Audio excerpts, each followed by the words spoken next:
Hi, I'm Josh. I'm here in my studio in Bath, and you can't come here at the moment because it's day 4 of the coronavirus lockdown. So I'm going to shoot a series of short tutorial videos to help you get better at recording at home. So in this video, I'm going to just briefly explain the various topics I'll cover over the next 4 to 6 videos, and I'll also show you some of the equipment that we'll need in order to get started. So the next video will be about getting ready to record, looking at arrangements and demoing and making sure the material is ready and you're happy with it. And then we'll have a look at how to record. This includes things like working with click tracks and guide parts, whether or not you need to use headphones. I prefer not to if I can get away with it. And how many things you want to record at the same time. That might be a voice and a guitar simultaneously. You might want to do them separately. We'll have a look at how. And then we'll talk about microphones, where to put them, the different kinds, and why you might use them, how many microphones to use, that kind of thing. And also we'll talk about pickups in that one as well. Then there'll be a video on rooms and acoustics. And this is one of the big problems with recording at home, can be that you might not have a suitable space to work in. So we'll have a look at ways, just using things from around the house, that you can improve your workspace and improve the acoustics of the rooms that you have. And then we'll look at software at the end. I'll try and make this as cross-platform as possible. So if you have a Windows computer or a Mac, and whether you have expensive software or free software, all of this should apply to you and you should be able to work perfectly well.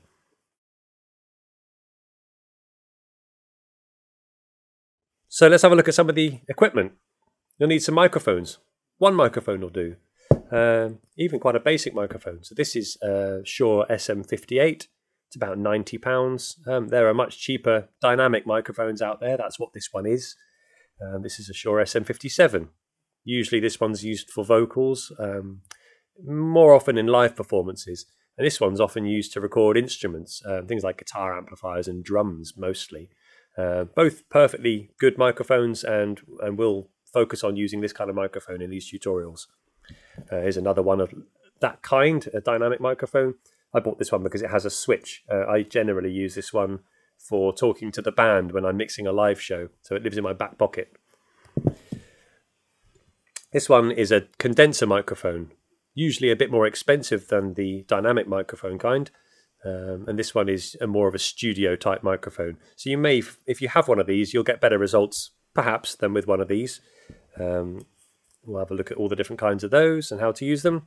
And lastly, this is a large diaphragm condenser microphone. Here's the size comparison. It's quite a big thing, and hopefully you can see, if I angle it right, you can see the large diaphragm in the end of it. So most of these microphones you would sing into the end of, whereas this one you sing into the side of it. They call it a side address microphone, end address microphone. And there's various different things to stop vibrations from stands. Most microphones come with a basic plastic clip like this. Sometimes they come with a shock mount, like a spider elastic arrangement like this, which will stop vibrations from the stand from reaching the microphone. So they can be useful if you have one. So other things you'll definitely need something like this. This is an audio interface, otherwise known as a sound card. Now, the only time when you won't need one of these is if your microphone has a USB socket on the bottom of it. So examples of USB microphones are the Blue Yeti. I know Samsung used to make a USB microphone you might have. If you have a microphone with the normal 3-pin XLR socket on them, you'll need a sound card in order to convert the XLR connections from the microphones into something a bit more computer speaky. This is a USB connection. Some of them will have a Thunderbolt connection or Firewire. I'm using one at the moment to record my voice, which is a little USB-C connection. There's a bit more of a modern USB. So this one's absolutely fine. This can take 2 microphones at the same time, and there are input level controls on the front for each one. This is an Audient one. There are ones made by Focusrite and loads of other people as well. The Focusrite ones are the most common, and they have one called the Scarlett Solo, which has 1 microphone socket, and the Scarlett 2i2, which has 2 microphone sockets.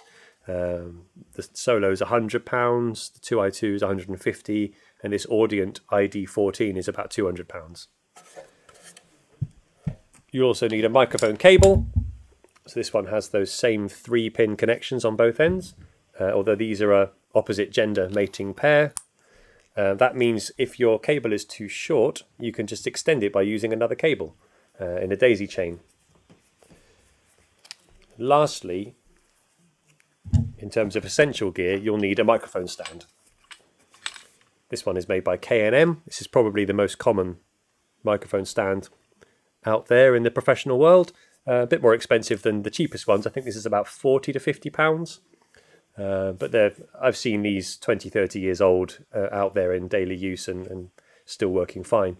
I think this one is called the 210/9 model, and you'll recognise it by it having an extendable boom on the end, as opposed to some which are just a single piece. So there are some other bits which are not essential but can be quite useful. So some sort of pair of headphones. If you don't have a big pair of headphones like these, then to be honest, the iPod earbuds that come free with a phone would be fine. And some sort of pop shield would also be a good idea. This is one you can buy. I think I got this from Thomann, probably about £10–20, that sort of thing. But really, you can make one out of a pair of tights over a wire coat hanger. It's not a myth. It works absolutely as well. What is important is about how you position it. So when we go to use this in video 3 or so, I'll show you how you might make one out of a pair of tights as well. This one has a bracket to attach it to the mic stand. So you'll also need a computer of some sort, Windows or Mac, with some sort of digital audio workstation software, DAW. Apple computers come with a piece of software called GarageBand, which is free. If you're on Windows, there's a piece of software called Cakewalk, which is also free. I'll give you links to those at some point. Great, I'll see you in a few days with a video on how to get ready to record.